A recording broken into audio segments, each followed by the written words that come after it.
요한계시록은 쉽지 않고 어려운 책입니다. 그래서 매 주일마다 제가 설교하기에 사실 설교자로서 적지 않은 부담이 있습니다. 특별히 주일 예배에는 다양한 정도의 신앙을 가신 분들이 참여하기 때문에 어떤 분들은 처음 신앙생활을 시작하시기도 하고 또 어떤 분들은 처음 우리 앵커리지 온누리교회 방문하신 분들도 계시기 때문에 중간에 탁 들어오셔서 중간부터 요한계시록을 들으실 때 어떻게 이해가 되실까 하고 염려스러운 마음이 있습니다. 저는 여러분들에게 한 가지 좀 당부드리고 싶은 게 있습니다. 예배 오셔서 예배를 위해서 이제 미리 기도하실 텐데요. 그때 기도하시면서 오늘 되어질 본문들을 미리 한번 읽어주시면 좋겠습니다. 어제 제가 어떤 분을 만났는데 주일날 설교를 듣고 집으로 돌아가면 그날 본문을 설교에 비추어서 다시 한번 읽어보신다라는 거예요. 여러분, 우리가 흔히 이런 얘기합니다. 콩나물에 물을 부으면 어느샌가 물은 다 흘러넘치지만 콩나물이 쑥쑥 자라게 된 그런 결과를 보게 된다라고 얘기하지만 여러분, 콩나물 입장에서 한번 생각해 보십시오. 흘러내리는 물을 빨아들이기 위해서 나름 고군분투하고 있습니다. 우리의 눈에는 그냥 흘러가서 자연스럽게 물이 들어가는 것 같지만 빼축한 몸으로 물을 어떻게 하면 좀 많이 흡수할까 노력을 하고 있는 겁니다. 신앙생활도 마찬가지라고 생각이 됩니다. 하나님께서 우리에게 은혜를 주시지만 우리 나름대로 그 은혜를 갈구하고 하나님을 배고파하면서 때로는 복습도 하고 때로는 예습도 하고, 저는 그 짧은 여러분들이 한 장 또는 몇 구절을 읽는 그 시간이지만 그 시간에도 성령님께서 강력하게 역사하실 줄 믿습니다. 많은 환상들이 나와요. 날개가 6개 달리고 또 6개 날개에 온통 가득 눈이 달리고 또 수정과 유리로 된 바다가 나오고 이 얘기가 무엇인가, 나중에 보면 짐승도 나오고 하늘에서 불도 떨어지고 무슨 얘기인가 싶을 그런 장면들이 가끔씩 나오게 될 것입니다. 여러분, 그럴 때 요한계시록 처음으로 돌아가시면 좋겠습니다. 요한계시록 1장 1절이 이렇게 시작합니다. 예수 그리스도의 계시라. 다른 설명도 없이 이 한 문장으로 시작합니다. 예수 그리스도의 계시라. 요한계시록은 예수 그리스도로부터 받은 계시이고 예수 그리스도에 관한 계시다라는 의미입니다. 요한계시록을 통해서 여러분이 예수님을 만나는 것이 사도 요한이 요한계시록을 기록한 가장 첫 번째 목적입니다. 하늘에서 별이 떨어지고 핵폭탄으로 핵전쟁으로 지구가 망하게 될 것이다. 여러분, 우리가 앞으로 어떤 일이 일어나게 될지 알 수 없습니다. 요한계시록은 핵폭탄으로 망할 것이냐, 4차 대전, 3차 대전으로 망할 것이냐, 그것들에 관해서 얘기하기를 원치 않습니다. 여러분들이 요한계시록을 통해서 살아계신 예수 그리스도를 만나기를 원하는 겁니다. 그렇다면 우리가 현재에 있든 미래에 있든 아니면 마지막 종말의 때에 살든 우리는 여전히 구원의 자리에서 예수 그리스도의 영광을 노래하게 될 것입니다. 이 예수 그리스도의 축복과 은혜가 여러분 삶에 충만하시기를 축원합니다. 5장 1절 말씀 같이 읽겠습니다. 1절 시작.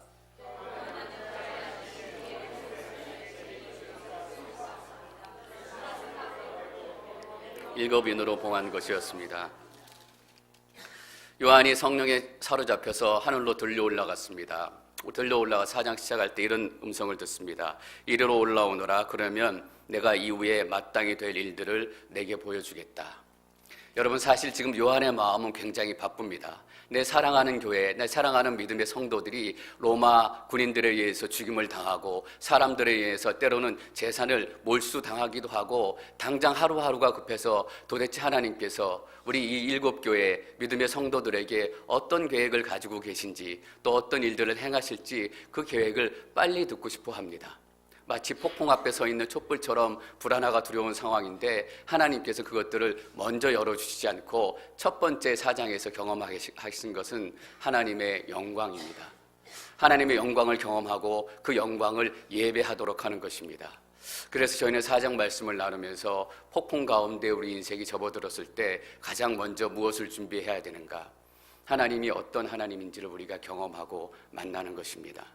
하나님의 영광을 경험할 때 하나님은 나와 다른 분이고 나의 영광과는 비교할 수 없는 분이다. 그래서 나는 하나님을 예배하고 찬양한다라는 것을 삶으로 결정하고 결단하는 과정이 필요한 것입니다. 그리고 다시 한번 하나님의 모습을 보게 되는데 오늘 5장 1절에 나타난 하나님의 모습은 오른손에 책을 하나 들고 계십니다. 어떤 책인지 본문에서 구체적으로 설명하진 않고 있습니다. 근데 에스겔서를 보면 에스겔도 환상 가운데 한 가지 책을 봅니다. 책에 뭐라고 기록이 되어 있냐면 앞뒷면에 글이 있었는데 여기에는 슬픔과 탄식과 재앙이 기록되어 있습니다. 어떤 책이냐 하면 저희가 쉽게 예상해 볼 수 있습니다. 마지막 때 하나님의 계획, 하나님의 심판과 구원의 계획이 기록된 책입니다. 이 책이 열리기 시작하면 마지막 하나님의 심판과 구원이 이 땅 가운데 완전하게 이루어지게 될 것입니다. 여러분, 소망의 말씀이 되지 않습니까? 마지막 때 이 책이 열리기 시작하면 하나님께서 그토록 소망하셨던 하나님의 나라가 이 땅에 완성될 것입니다. 또 하나님께서 우리에게 주신 하나님의 계획들이 다 이루어질 것입니다. 근데 여러분, 7개의 인으로 봉해져 있습니다. 7개의 인으로 봉해져 있다는 것은 아무도 열지 못한다라는 거예요. 로마에서 유언장을 기록하면 유언장을 다 작성해서 인으로, 이 촌농 같은 인으로 딱 마감을 했다라는 거예요. 그래서 거기에 실제적으로 열 자격이 있는 아들이나 가족이 아니면 그 인을 뗄 수가 없었다라는 거예요. 7인으로 봉해되어 있었기 때문에 그것을 열지 않으면 그것이 열리지 않는다라는 거예요. 여러분, 사도 요한의 마음을 여러분들이 함께 공감할 수 있으면 좋겠습니다. 빨리 누가 와서 저 인을 떼어줬으면 좋겠다. 그래서 고난당하고 있는 우리 아시아의 7교회 믿음의 성도들이 빨리 예수 그리스도의 구원을 완전히 누리면 좋겠다. 하나님 빨리 좀 열어주십시오. 본문에 기록되어 있지 않은 이 사도 요한의 마음을 여러분들이 느껴야 오늘 본문이 이해가 됩니다.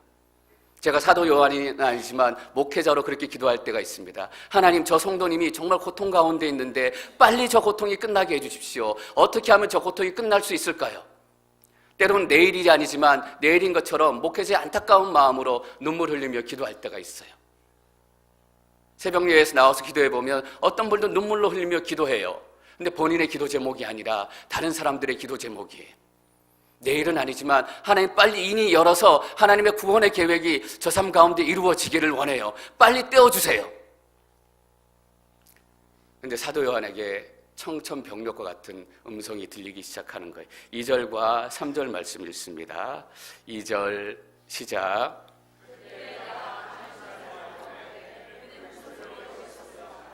누가 이 책을 보며 그 인을 떼기에 합당한가? 그러나 하늘에서나 땅 위에서나 땅 아래 어느 곳에서도 그 책을 펴서 볼 수 있는 사람이 없었습니다. 강한 천사가 나타났습니다. 아마 천사 중에 제일 높은 사람, 제일 힘이 센 천사, 미가엘이나 가브리엘 이 정도 될 것 같다라고 학자들은 얘기해요. 어떤 천사라도 좋아요. 강한 천사가 갑자기 등장했다라는 것은 뭔가 중요한 일이 시작될 거다라는 전조예요. 근데 강한 천사가 그냥 나타난 것이 아니라 큰 소리로 외쳐요. 이 강한 천사가 큰 소리로 외친다라는 말은 다 들어야 한다라는 얘기예요. 하늘과 땅, 세상의 모든 존재들이 이 외치는 소리를 다 들어야 된다라는 거예요. 어떤 외침이에요? 누가 이 책을 보며 그 인을 떼기에 합당한가? 왜냐하면 이 책이 열려야 되기 때문이에요. 이 책이 열려야 우리에게 새로운 구원의 역사가 시작되기 때문이에요. 그래 큰 소리로 외친 거예요. 이 책을 열 수 있는 사람이 있으면 손 들고 나와라라는 거예요. 손 들고 와서 이 책을 열어라라고 얘기하는 거예요. 근데 3절 보세요. 얼마나 충격적인 얘기예요. 그러나 하늘에서나 땅 위에서나 땅 아래 어느 곳에서도 그 책을 펴서 볼 수 있는 사람이 없었습니다. 없는 거예요. 그렇게 기도하는데도 응답이 안 와요. 하나님, 저 가정의 어려운 일들이 이제 끝이 났으면 좋겠어요. 근데 그 책이 열려지지 않는 거예요. 4절 계속해서 읽겠습니다. 4절 시작. 나는 그 책을 펴서 볼 자격이 있는 사람이 보이지 않아 큰 소리로 울었습니다. 여러분, 사도 요한이 뜬금없이 큰 소리로 우는 게 아니잖아요. 이 안타까운 마음이 있는 거예요. 하늘과 땅, 저 땅속을 찾아봐도 이 하나님의 심판과 구원의 생명의 책이 열릴 수 없다라는 거예요. 하나님, 그렇다면 하나님의 구원의 계획이 영원히 열려지지 않는 거예요. 그럼 핍박당하고 있는 저 교회들이 영원히 로마 군대, 로마 황제 아래 핍박을 당해야 하는 거예요. 지금으로 얘기하면 이거예요. 하나님, 영원히 저 기도에 응답하시지 않고 영원히 이 땅 가운데 예수 믿는다는 이 하나만으로 핍박당하고 괴롭힘당하고 무시당해야 돼요. 책을 열 사람이 없다라는 것은 하나님의 구원의 일들이 이제 열리지 않는다라는 의미잖아요. 끝났어요. 하나님, 내가 왜 예수 믿고 살았어요? 내가 왜 하나님께 기도했어요? 이 책이 열리지 않는데, 이 책이 결국 열 사람이 없어서 영원히 닫혀 있을 건데, 아무도 없어서 요한은 큰 소리로 울기 시작한 거예요. 여러분, 우리 삶 가운데 아무도 없어서 큰 소리로 울었던 적이 얼마나 많아요. 이런 얘기 저는 자주 들어요. 30년, 40년 전에 이민 오셔서 지금보다 더 힘들고 지금보다 더 배고프고 지금보다 더 추울 때 밤에 아이가 펄펄 40도까지 열이 나는데 숨이 꼴딱꼴딱 넘어가고 애가 막 부들부들 떠는데 돈이 없어서 병원도 못 가고, 그래서 그 열나는 그 아기 붙은 게 같고, 하나님 밖에는 아무도 없어요. 누가 이 아이를 고쳐주겠어요? 이 아이를 병원에도 데려갈 수 없고, 아무도 없어서 우리는 우는 거예요. 아무도 내 소리를 듣는 것 같지 않고, 아무도 내 기도를 듣는 것 같지 않고. 그래서 사도 요한은 큰 소리로 울기 시작하는 거예요. 교회의 운명은 어떻게 될 것인가? 이 땅의 운명은 어떻게 될 것인가? 믿음의 성도 한 사람 한 사람의 운명은 어떻게 될 것인가? 이 안타까움이 여러분 모두에게 동일하게 임하시기를 축원합니다. 그렇게 사도 요한은 교회를 사랑한 사람이에요. 그 일 때문에 지금 하늘에 그 영이 들려 올라와서 빨리 하나님의 메시지를 듣고 싶은 거예요. 큰 소리로 아무도 뗄 사람이 없기 때문에 엉엉 울기 시작하는데, 오늘 본문에서 첫 번째 반전이 시작이 됩니다. 5절 말씀 같이 읽습니다. 5절 시작.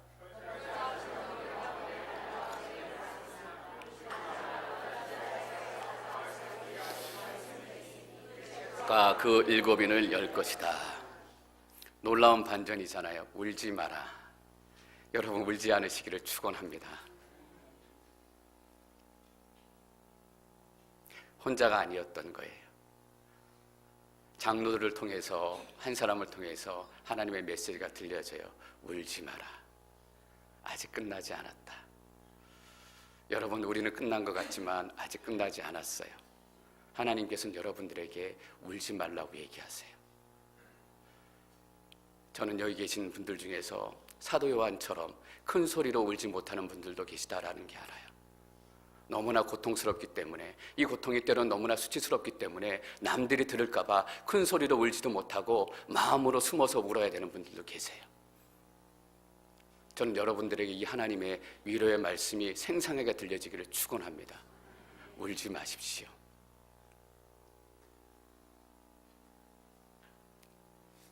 제가 이 하나님의 위로의 말씀을 제 말씀으로 받으니까 제 안에 이상한 일이 시작이 됐어요. 내 눈에 흐르던 슬픔의 눈물은 멈추었던 것 같은데 내 가슴 저 깊은 곳에서 또 다른 눈물이 시작되는 거예요. 여러분, 이 눈물은 고통의 눈물도 아니고 아픔의 눈물도 아니고 절망의 눈물도 아니고 분노의 눈물도 아니에요. 무슨 눈물이에요? 은혜의 눈물이에요. 감격의 눈물이에요. 하나님께서 나를 끝까지 지켜보시는구나.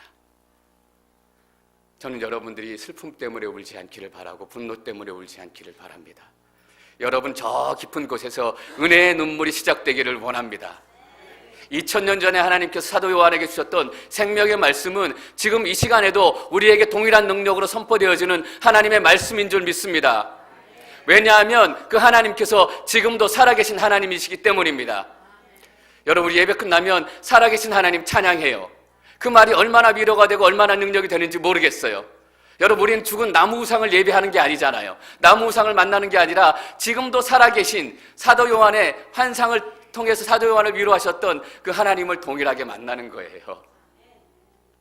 그래야 우리가 자신 있게 위로받는 거예요. 울지 마라 이렇게 얘기하고 장로가 계속해서 이렇게 얘기합니다. 유다의 지파의 사자 다윗의 뿌리가 승리했으니 그 책과 그 7인을 열 것이다. 너무나 멋있는 등장이에요. 울지 마라. 유다 지파의 사자 다윗의 뿌리, 이것은 메시아를 지칭하고 상징하는 표현입니다. 유다의 사자 다윗의 뿌리, 왕 같은 하나님이 보내신 메시아가 와서 이 땅을 다 쓸어버리는 거예요. 사자의 용맹스러운 왕중의 왕, 이 땅에서 교회를 괴롭히는 로마의 군사들을 다 물리쳐 주시고 우리의 삶을 핍박하는 모든 사단의 이 계략들과 공격들을 다 물리쳐 주시는 거예요. 이제 끝났다. 고통 끝, 행복 시작. 사도 요한이 기대하는 마음이 있었을 거예요. 하나님 드디어 왔어요. 드디어 하나님께서 이 책을 열어주실 사람을 보내셨어요. 유다 지파의 사자, 다윗의 뿌리라고 얘기하면서 이겼다라고 얘기해요. 맞아요. 이기기에 충분한 모습이에요. 이긴 유다의 사자가 와서 이 책을 열어주겠구나. 다윗이, 사도 요한이 기대하는 마음으로 그 소리가 나는 것을 돌아보잖아요. 6절 말씀 저희가 계속 읽습니다. 6절 시작.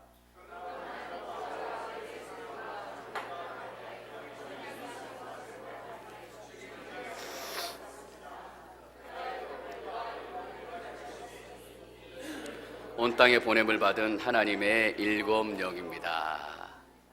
한껏 기대를 가지고 사도 요한이 소리 나는 쪽을 딱 바라보고 있어요. 적어도 사도 요한이 기대했던 모습은 이런 모습이었을 거예요. 사진 한번 보여주시겠습니까?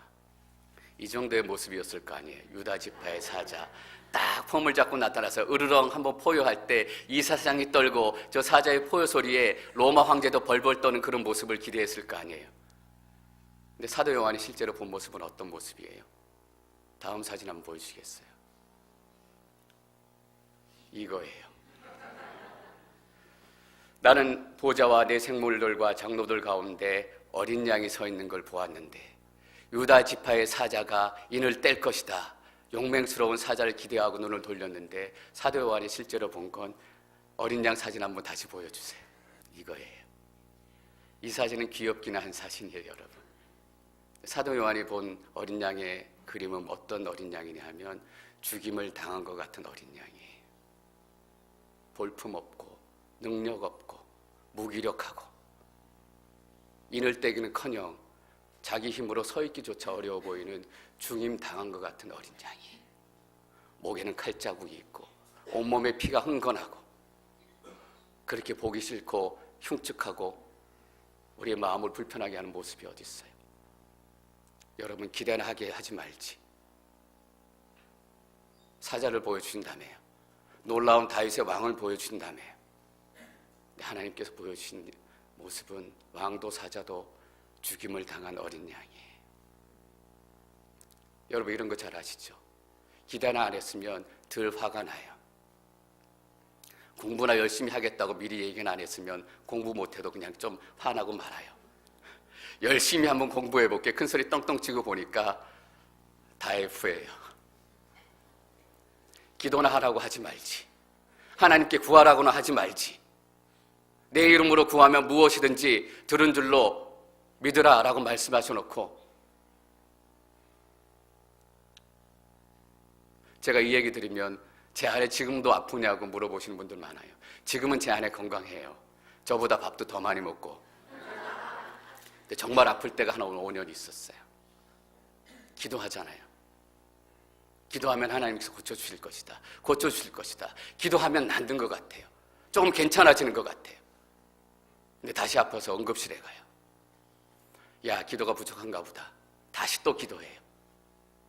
근데 또 아프고 다시 응급실 가요. 그래도 3세판인데 3번은 해야지. 또 기도해. 눈물로 기도하고 하나님 이번에는 진짜죠. 하나님 이번에는 진짜 내 기도를 들으시죠. 근데 정말 믿음대로 될지어다. 한 달을 병원에 간 거 그냥 넘겨요. 야, 사자가 나타났나 보다. 근데 다시 아프고 다시 병원에 가고 기대나 하게 하지 말지. 기도하라고 얘기나 하게 하지 말지. 그럼 이렇게 슬프고 더 화나고 더 속상하지 않을 텐데 하나님께 기도하기 싫더라고요. 하나님 쳐다보기 싫더라고요. 막 소리 질렀어요. 동생이 도대체 당신 누구길래? 하늘의 하나님 맞아요. 내 인생의 주인 맞아요. 오늘 성경에는 물론 기록이 되어 있지 않아서 정확히 알기는 어렵지만 이 짧은 순간에 저는 사도 요한 안에 분노가 확 올라왔을 거라고 생각이 돼요. 울지 말라며.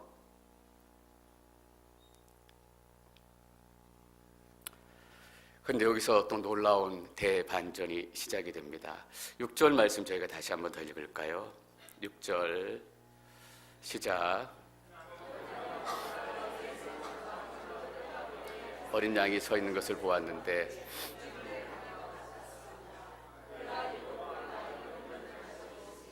이 눈들은 온 땅에 보냄을 받은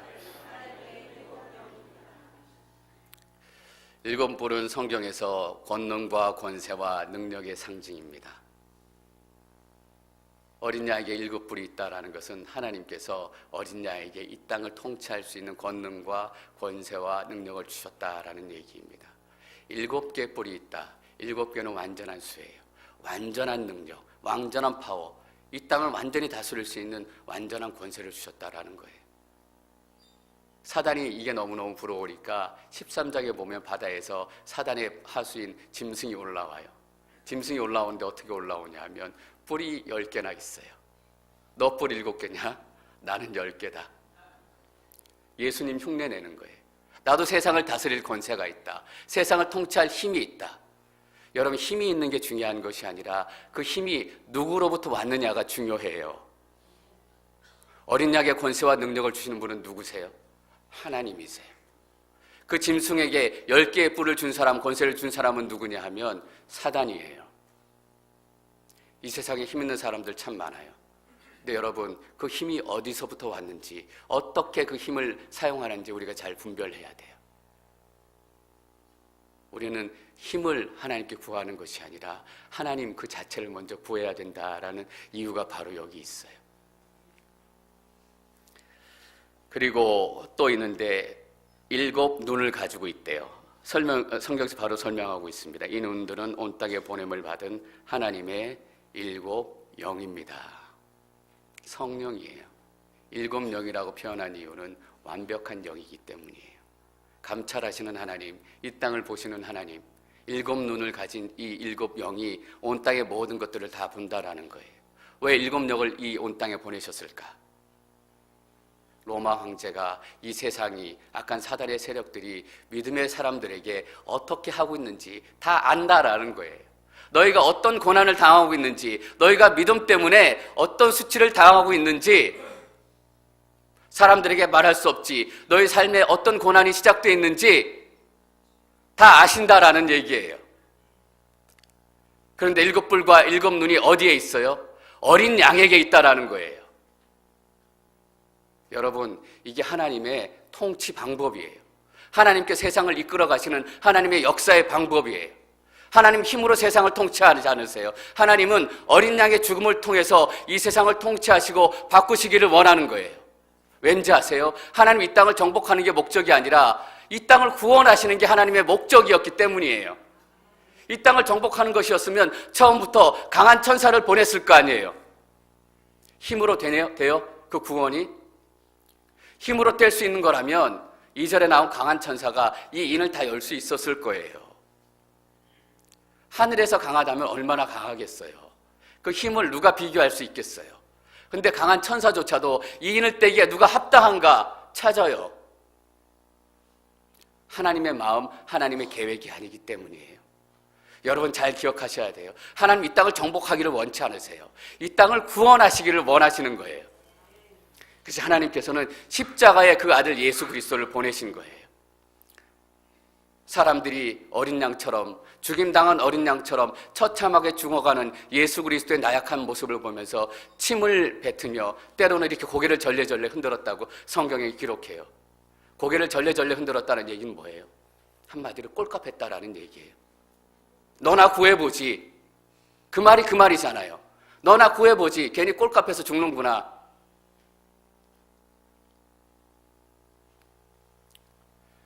근데 하나님께서는 죽임을 당한 것 같은 어린 양을 통해서 이 땅을 구원하시기를 원한 거예요. 왜냐하면 이 땅에는 죽임을 당한 것 같은 어린 양들이 너무나 많기 때문이에요. 자기 혼자 설 수도 없고 자기 혼자 나아갈 수도 없고 들어올 수도 없고 하나님이 죽임 당한 것 같은 어린 양이 되셔서 그 어린 양들에게 다가가신 거예요. 여러분, 하나님께서 여러분들이 절망과 고통 가운데 갇혀있지 않기를 원하세요.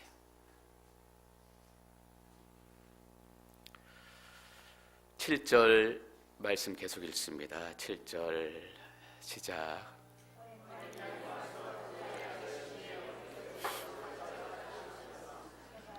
보세요. 죽임당한 것 같은 볼품없고 때는 우리를 불편하게 하는 그 어린 양이 하나님의 오른손에 있는 그 책을 받아들였어요. 하늘과 땅 아래 마지막 시대를, 마지막 하나님의 심판과 구원을 완성하실 분은 한 분밖에 없다라는 거예요. 그분이 누구세요? 예수 그리스도예요. 우리가 왜 예수님을 믿어야 해요? 우리가 예수님을 왜 만나야 해요? 공자가 너무너무 훌륭한 사람이에요. 석가모니가 너무너무 훌륭한 사람이에요. 너무나 많이 배울 것이 있고 너무나 많은 교훈을 우리에게 줬어요.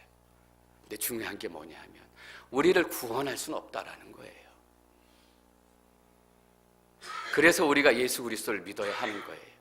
예수 그리스도 외에는 구원의 다른 이름을 하나님께서 주신 일이 없기 때문에 교훈을 얻기 위해서, 좋은 얘기를 듣기 위해서, 우리가 조금 더 편하고 선하게 살기 위해서 교회에 나왔다라고 생각하면 큰 오산이에요. 그런 얘기 해주는 데는 너무너무 많잖아요. 우리가 듣고 해야 될 이야기는 마지막 인을 떼실 분은 예수 그리스도 한 분밖에, 하늘과 땅 아래 예수 그리스도 한 사람밖에 없다라는 것이 선포되어져야 하기 때문이에요. 그래서 예수 믿어야 하는 거예요. 예수 믿으면 안 아프고 좀 잘 산다? 때로는 예수님께서 돈도 허락하시기도 하고 낫게도 하세요. 그것을 통해서 예수님이 우리에게 깨닫게 하시기를 원한 것은 그 모든 부와 권세와 생명과 죽음이 내 이 손에 있다라는 것을 보여주시는 거예요. 8절 말씀 계속 읽습니다. 8절 시작.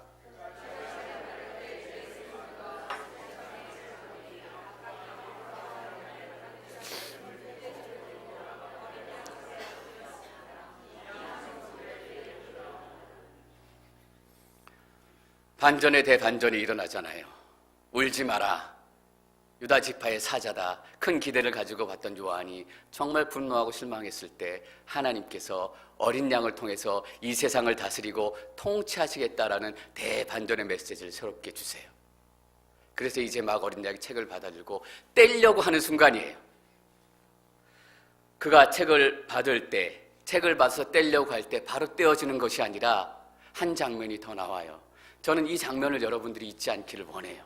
우리가 폭풍 같은 인생의 시련에 직면했을 때, 여러분 바람이 불기 시작하고 비가 오기 시작하고 폭풍이 불기 시작하면 우리는 한 치 앞도 볼 수 없어요. 폭풍이 오기 전에, 그 책이 열리기 전에 첫 번째 하나님 만나야 되고 또 해야 될 일이 있다는 거예요. 내 생물과 24명의 장로들이 각각 하프와 향이 가득 담긴 금 대접을 들고 어린 양 앞에 엎드렸습니다. 이 향은 성도들의 기도입니다. 여러분 놀랍고 이상하지 않으세요? 인을 떼려고 하는데 금대접을 가지고 와서 엎드려요. 금대접에 담겨있는 향이 뭐래요? 성도들의 기도래요. 어떤 의미가 있을까? 하나님 왜 여기에 갑자기 성도들의 기도가 뜬금없이 등장했을까? 어린 양이 인을 떼서 이 땅 가운데 쏟아질 축복과 또 동시에 재앙과 심판, 이 과정들이 뭐냐면 성도들의 기도의 응답이다라는 얘기예요. 여러분 이 메시지 아시겠어요? 마지막 때 이 땅의 모든 역사는 하나님의 주권 아래 있고 하나님의 계획대로 되어지고 하나님이 정하신 대로 흘러가게 돼 있어요. 그런데 동시에 이게 기도의 비밀이에요. 하나님의 계획대로 가지만 동시에 그것은 성도들의 기도의 응답이다라는 거예요. 논리적으로 설명이 안 돼요. 기도의 신비, 신앙의 신비이기 때문이에요. 하나님께서 다 정하셨는데 뭐하러 기도해? 하나님께 다 택하셨는데 뭐하러 전도해? 근데 하나님께서 전도하라고 얘기하셨고 기도하라고 얘기하셨어요. 논리적으로 설명이 안 돼요. 하나님께서 다 하실 건데 왜 기도해? 하나님의 계획인 동시에 뭐예요? 성도들의 기도에 대한 응답이에요. 여러분 아버지와 아들 관계는 논리로 설명할 수 없어요. 그렇게 미운 짓을 하고 그렇게 혼냈는데 어머니의 마음, 드라마에서도 가끔 이런 장면을 보게 되고 실제로도 이런 장면을 경험하게 돼요. 저도 어릴 때 엄마한테 등짝 많이 맞아봤어요. 어머니들이 등짝을 때리면서 이 왼수 같은 놈아 나가 죽어라 나가 죽어라. 근데 저녁 때 뭐예요? 와서 밥 먹어라. 논리적으로 이해가 안 되는 거예요. 그게 신앙의 신비라고요. 우리의 신앙은 논리적이어야 하지만 논리를 뛰어넘는 비밀이 있어. 뭐냐면 관계이기 때문이에요. 내가 내 뜻대로 내 역사를 이루어가겠다. 그러나 내가 너희들 기도에 응답하겠다. 여러분, 성도들의 어떤 기도가 담겨 있을까요? 우리 계시록 6장 10절 말씀 같이 읽겠습니다.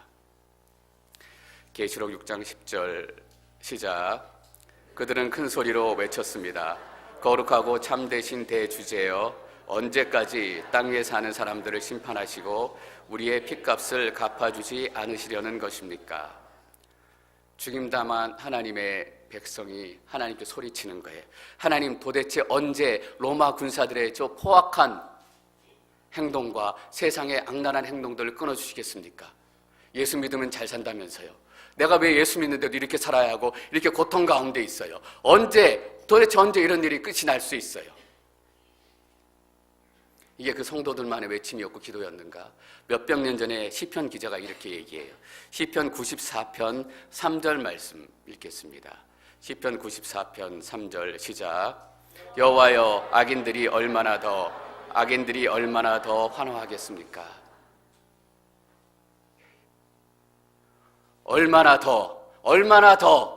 얼마나 마음이 애달고 안타깝고 억울하면 두 번이나 얘기해요. 하나님, 악인들이 얼마나 더.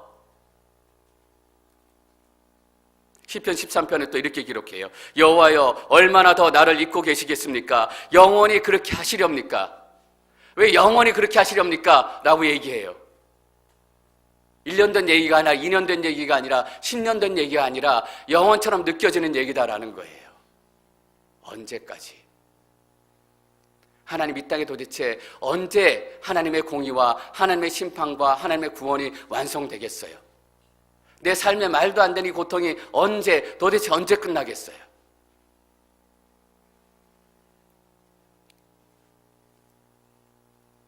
이 성도들은 어떤 모습으로 살았던 성도예요? 1세기의 성도, 이 시편 기자는 사람들이 쳐다보지도 않는 사람이에요. 1세기의 교회, 믿음의 성도, 지금 우리가 생각하기에나 야, 놀랍고 대단하다 이렇게 생각하지, 그 당시에는 발톱에 때만치도 안 여겼던 사람들이에요. 그래서 네로 왕제는 로마시에 불을 질러놓고 크리스찬들에게 다 뒤집어 씌우잖아요. 쟤네 별거 아니니까 씌워도 괜찮아. 왜 크리스찬에게 뒤집어 씌웠겠어요? 보니까 제일 약하고 제일 허접하고 얘기해봐야 사람들이 제일 말 듣지 않고 귀 기울이지 않는 사람들이기 때문이에요. 저들에게 죄를 뒤집어 씌워도 껐떡없다라고 생각했기 때문이에요. 여러분, 사람들은 핍박당하고 있는 그 믿음의 성도들의 소리에 한치도 귀 기울이지 않았어요. 어쩌면 사람들은 우리의 고백, 우리의 얘기에 한치도 귀 기울이지 않을지 몰라요. 근데 하나님께서 뭐예요? 그 기도에 응답하신다라는 거예요. 여러분, 오늘 향이 어디 담겨 있는지 잘 보세요. 어디 담겨 있어요? 금대접에 담겨 있는 거예요. 금대접에. 하늘의 금대접에 담겨서 그 영광이 예수 그리스도 앞에 드려진다라는 것은 얼마나 이 기도가 귀하다라는 얘기예요. 여러분, 우리 같으면 그런 사람들 얘기 검은 쓰레기 봉지에 담고 다닐 거예요. 그리고 나서 이렇게 치워뒀다가 생각나면, 형편이 되면 한번 꺼내서 기도하지.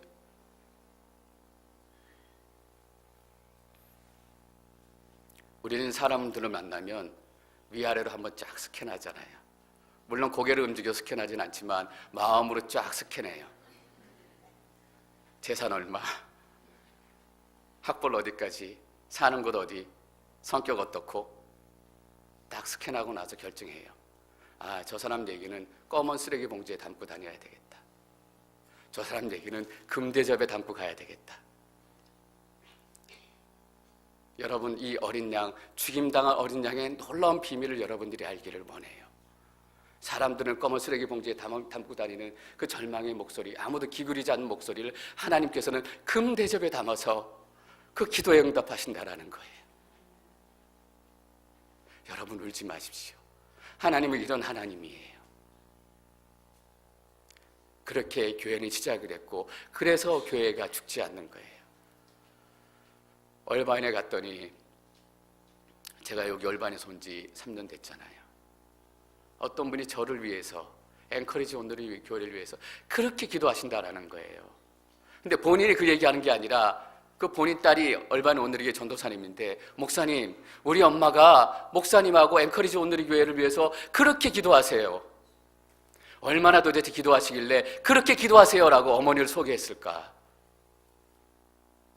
교회에서 이름도 없으세요. 사역도 많이 하시고 건강도 좋지 않으셔서 다른 사람들이 별로 그분의 얘기를 듣지도 못해요. 왜 제가 여기서 이렇게 잘 목회할 수 있는가? 왜 앵커리지 온누리 교회가 이렇게 건강하게 세워져 갈 수 있는가? 아무도 듣지 않는 연약한 고아와 과부 같은 기도의 소리, 외침의 소리를 하나님께서 들으셨기 때문이에요.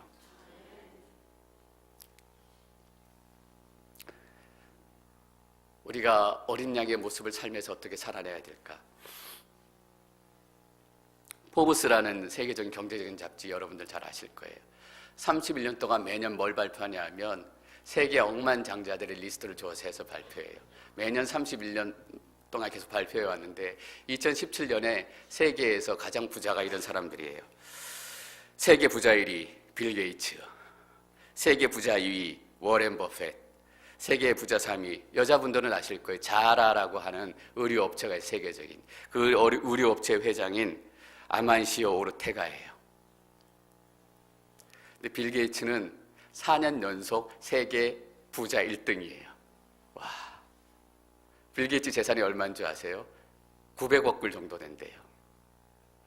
900억 불 정도 되면 한국 돈으로 이렇게 사보니까 100조 정도 된대요. 야, 100조가 얼마나 큰 돈일까? 모르시겠죠? 감이 없으니까 놀라시지도 못하는 거예요, 지금. 100조가 얼마나 큰 돈이냐 하면 대한민국의 1년 예산이 400조예요. 근데 한 사람이 가진 재산이 100조라는 거예요. 와. 근데 제가 어떤 기사를 보다가 진짜 와를 발견했잖아요. 얼마 전에 미국의 크리스찬 지도자 60명이 모여서 공동으로 성명 하나를 발표했어요. 성명의 핵심적인 내용이 뭐냐면 미국 지금 정부에서 예산 적자가 심하고 예산이 타이트하니까 예산을 줄이기 시작한 거예요. 근데 어떤 예산을 줄였냐 하면 배고프고 가난하고 돈이 없어서 병원을 못 가고 이런 사람들을 지원해야 되는 웰페어 프로그램의 예산을 줄인 거예요. 그래서 60명의 크리스찬 지도자들이 성명을 발표했어요. 예산은 단순히 숫자가 아니다. 그 예산은 우리가 어떤 것을 가장 소중히 여기고 어떤 사람들을 가장 귀중하게 여기는 우리의 가치관을, 우리의 시스템을 반영해 주는 숫자다라는 거예요. 여러분, 예산이 타이트해지고 가정의 살림이 타이트해지면 어떤 것부터 줄여요? 가난한 사람들, 약한 사람들 돕는 예산부터 줄이잖아요. 저희 권사님 중에 한 분이 앵커리지 이 헬스 케어 시스템 그 기관에 근무하시는 분이 계세요. 아니나 다를까 홈리스를 지원하는 그 예산 프로그램이 올해 삭제됐다라는 거예요. 근데 60명의 크리스찬 지도자들이 서가지고 발표한 거예요. 그 예산을 줄여서는 안 된다. 그들은 우리 아니면 도움을 받을 수 없는 사람이다. 여러분, 빌 게이츠의 900억 불 재산이 와가 아니라 60명의 크리스찬 리더들의 성명서가 와인 거예요. 이거다. 교회가 해야 되는 일이 이거다. 교회가 세상을 어떻게 바라봐야 되고 어떻게 살아야 되는가? 이 땅에서 하나님께서 기도를 들으시는 고아와 과부들이 어떤 대접을 받고 있고 어떤 관심을 받고 살아가고 있는가? 이거다라는 거예요. 정말 제가 교회다운 교회의 모습을 본 거예요. 크리스찬다운 크리스찬의 모습을 본 거예요. 교회는 그렇게 세상에 살아가야 돼요. 여러분, 우리는 믿음 좋은 크리스찬이라고 얘기하면서 늘 힘을 구하고 권력을 구하고 파워를 구해요. 하나님, 내 힘 좀만 더 주세요. 권력 좀만 더 주세요. 교회 조금만 더 크게 해주세요. 힘 좀 발휘하게. 하나님 뭐라고 말씀하세요? 힘을 통해서 세상을 통치하지 않는다라고 얘기하시잖아요. 어린 양을 통해서 죽임당한 어린 양, 십자가를 통해서 이 세상을 통치한다라고 얘기하시잖아요. 저는 여러분들의 폭풍이 어쩌면 시작이 되었고 어쩌면 곧 시작될지도 모르겠습니다. 이 어린 양 예수 그리스도를 만나기를 축원합니다. 어린 양 예수 그리스도만이 우리의 소망 되시고 우리의 구원자 되시고 우리의 기도를 응답하시는 분임심을 여러분들이 믿으시기를 축원합니다.